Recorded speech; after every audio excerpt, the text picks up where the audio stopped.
best bang for your buck for every watch brand out there. The first one is going to be, of course, obviously, the Rolex Submariner, right? The Rolex Submariner for generations upon generations has always stayed and felt and looked the same. I have two right here I'm gonna show you guys. A 1990s version of the Rolex Submariner, 40mm case size, non-ceramic bezel, so it's gonna be the aluminum bezel, stainless steel casing, and it's gonna sit at a 40mm case size. Right over here, we have a 2023 Rolex Submariner. It's gonna be a 41mm case size. It's gonna be a solid bracelet. This one's gonna be with the hollow bracelet. But overall look, they generally will look the same.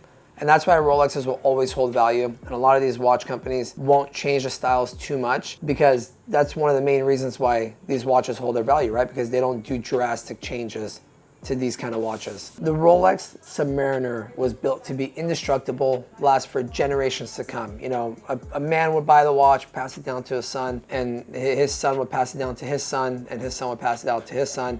I've had so many people come into the store and say, hey, can you clean up my Rolex? You know, it was passed down from my great-grandpa or my great-great-grandpa. It's really awesome, you know? And it's really probably one of the most recognizable Rolexes out there. Many people will think, no, you know, their most iconic one is the Datejust, because back in the day, you know, you did your first big deal, 80s, 90s, you're gonna buy a two-tone Datejust or a stainless steel Datejust. In my opinion, when I think Rolex, I think the Rolex Submariner. And that's why that's my first bang for your buck, because in the secondary market, the Rolex Submariner did go down a little bit, right? From the height, everything went down, but it still kept pretty good value, and it didn't shoot extremely high like other models. Now, second on the list, I'm gonna do two watches, right, from the same brand. I'm gonna do the Omega Aquaterra and Omega Seamaster, because in my opinion, the Seamaster is good value for the money. Watch retails for around $7,300.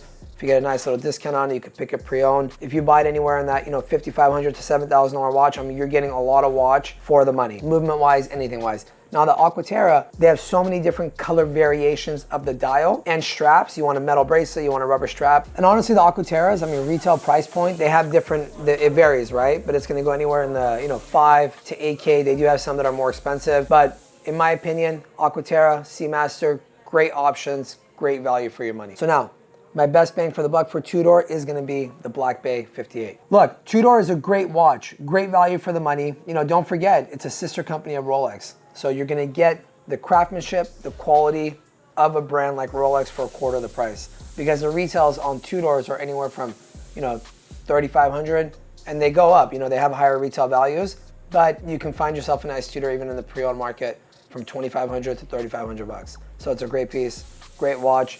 Buy it, enjoy it, love it, great movements. I mean, you're essentially buying a Rolex. You know, back in the 80s and 90s when you used to buy a Tudor and you used to open up the box, it used to have a stamp that said Rolex SA on it. That's a cool fun fact for you. Now, moving on to a brand like AP. There's a few different options for APs. You can actually get into a lot of APs for good price points. A lot of people will come in and they'll ask for the really, really old Royal Oaks in the 20, 25K range. Those ones, sometimes the conditions get a little bit tricky. The bracelets get a little bit tricky, right? Because they're very flimsy, they're a little bit smaller. In my opinion, if you get a 15400, they look almost identical to the 15510s. And honestly, you could pick those up in the low 30s to mid 30s. The blue dials will range you a little bit more, but a white, black dial, you could pick them up in the mid 30s, box and papers. Now you can also do, if you like sportier watches, right? Like someone like me, I like rubber straps. So I'm more of a Royal Oak offshore type of guy. You can get a 42mm Royal Oak offshore with the rubber pushers. Those ones, you can get them in the low 20s, even high 10s. There's even the diver with the closed case back, black dial, white dial. You can get them in the $18,000, $19,000, $20,000 range, depending if it has box paper. Some are a little bit more. If it's open case back, it might run you in the $22,000 to $24,000, $25,000 range. But there's a lot of options, even when it comes to AP in the affordable price point. For the next brand, Patek Philippe. I know I'm gonna get a little bit of heat for this, but I'm gonna go right out and say it.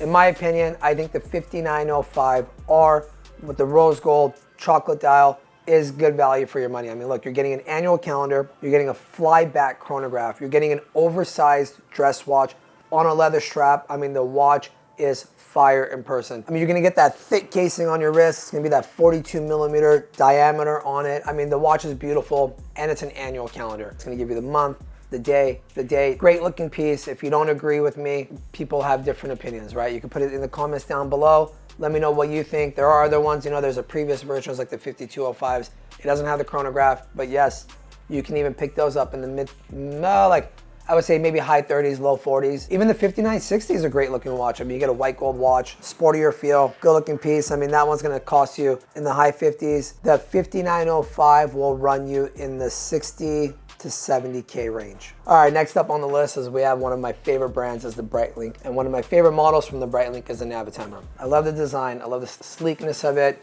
I mean, the watch is dependable, it's timeless. They come in so many different variations, so many different diameters. For a pilot, it'll essentially give him almost everything he needs. It's been featured in so many movies. A lot of actors wear them. John Travolta, as you guys know, he's a pilot. He's a huge fan of Breitling, and I want to say he's actually an ambassador of the brand. Brad Pitt is an ambassador of the brand. This is the Navitimer World, so it's going to be a little bit larger. This one you can pick them up even pre-owned in the 4 to 4,500 range. You can even pick up the smaller Navitimers like the Mont Brilliance and things like that, which are a little bit smaller diameter in the high 3s. So for my Breitling, I like the Navitimer. Moving on to 7th on the list, we have the Vacheron Constantin. One of the 3 in the holy trinity of watches. Very rich history, very great movements. I mean, they make some of the craziest watches that have ever been introduced to the horology world, okay? And they do deserve the respect for it. In my opinion, the Vacheron Constantin overseas, time only, and the chronograph actually have good value for the money. Time only, depending on the dial color, you can pick it up anywhere in the mid 20,000s actually. Maybe a little bit higher, but most likely you can find it in the 23 to 25, 26, $27,000 range. All right, now we got 8 on the list. Now I know a lot of people are gonna go crazy on me, but for me, I'm gonna pick the brand Hublot. And I'm gonna go with the Classic Fusion. This is gonna be the chronograph version with the full carbon dial. In my opinion, look, Hublot makes great design on watches. They're very good looking, beautiful pieces. I mean, this is gonna be a full ceramic watch with a full carbon dial, chronograph movement, automatic, beautiful rubber strap on a deployment buckle. Something like this, pre-owned, I mean, you could pick it up in the $500 to $5,500 range. Great value for the money, great bang for the buck. So now we got 9th on the list, and we got Panerai. In my opinion, I used to sell this model a lot. It's gonna be the PAM 104. It is an older model. It's gonna be a 44mm case size. You're gonna have your date wheel, you're gonna have your second hand. It's gonna be on a black dial, beautiful 44mm case size, shiny, glossy stainless steel. You can get multiple different color straps for it, and you can remove them very easily. It comes on a deployment buckle. It comes on a leather strap and a black rubber strap, but I've seen many people put like red straps, orange straps. They come out really great. Honestly, you can pick those up pre-owned in the mid 4,000s, like $4,500, $4,600 for a Panerai. That's gonna look just as good as the newer ones. Now that's value for your money right there. Now we got 10th on the list, it's Cartier. In my opinion, for the Cartier, it's their iconic Santos. So I have one right here. It's gonna be the Santos 100. It's gonna be the large. It's gonna be the white dial. It also comes in the blue dial. They just released it in the green dial as well. It's gonna have an easy release on the strap. So you can literally click this is gonna come out. Cartier will actually give you, with the white dial, they'll give you a brown strap on deployment. With the blue dial, they'll give you a blue strap on a deployment clasp with the purchase. I mean, these ones pre-owned, you could pick them up in the mid 5s. Great for the money, even brand new, they're gonna be in the high 6,000s. You really can't go wrong with it. And this one is actually pre-owned, and we have it for about $5,500. Now we got 11th on the list is gonna be the IWC. IWC is known for their iconic pilot watches. They make so many different variations in them. This is one I have right here. It's gonna be a stainless steel. It's gonna be one of the older ones with the 7-day power reserve, big case diameter. I mean, this is gonna sit at a 46mm case size. You're gonna have a thick stainless steel casing on a deployment buckle. They're known for their big crown right over here that sticks out. They make them in different sizes as well. You could pick these up pre-owned in the 8 to 9K range. This is a more limited one with the silver dial, not as common, not as easy to find. We have this one for about $8,000, but it comes in the black dial, they come in blue dials, 7-day power reserve. I mean, you can literally wear the watch, wind it up to all the way to the 7, leave the watch off for 7 days, and it will continue to run. Now, last but not least, we have TAG Heuer. TAG Heuer is a great brand, great watch. They've been around forever. I'm gonna say the Aqua Racer, but my heart really tells me they're Tourbillon. I mean, you can pick up a Tourbillon TAG Heuer, even brand new in the 17 to 20K range. Pre-owned, you can find them in the $14,000, $15,000 range. I mean, for a tourbillon movement to be in the 20K range, I mean, really, how can you go wrong? But I will say the Aqua Racer. Aqua Racer comes in so many different variations, so many different color combos, straps, bracelets, sizes. Brand new, they go anywhere from $4,000 to $8,000. Pre-owned, you could pick them up. Older ones, you know, $1,500 to $3,000. You want to get your feet wet in the high-end watch market. that's a good watch for you. Now there's also the Monaco. I mean, Tag, sometimes people forget, they don't give Tag the credit that they deserve. I mean, they made a lot of cool watches. Depending on the dial combo, you could pick them up in the $3,000, $4,000 range, even brand new. I think the retail's probably around like 6-7 grand on it. So that's another good buy. Tag has a lot of options. They even make a smartwatch. Did you know that, Nate? No. Yeah, they make a smartwatch. They make a cool, Hublot actually makes a smartwatch too. Have you ever bought a smartwatch?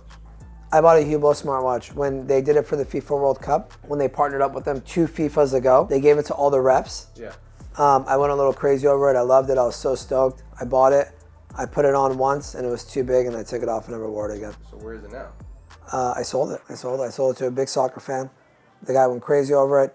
Loved it. But now actually after they made that, now they make them as smaller and different variations. I'm just not a smartwatch type of guy. Thanks for always watching. That's the best bang for your buck for every watch brand, in my opinion. If you think otherwise, put it down in the comment down below. Always be respectful. Like, comment, subscribe. Thanks for always watching. And if you are in the market for any one of these models, make sure to reach out or just come by and visit us at the store. We have a physical store in Orange County where we have a ton of inventory and we'll be happy to help you.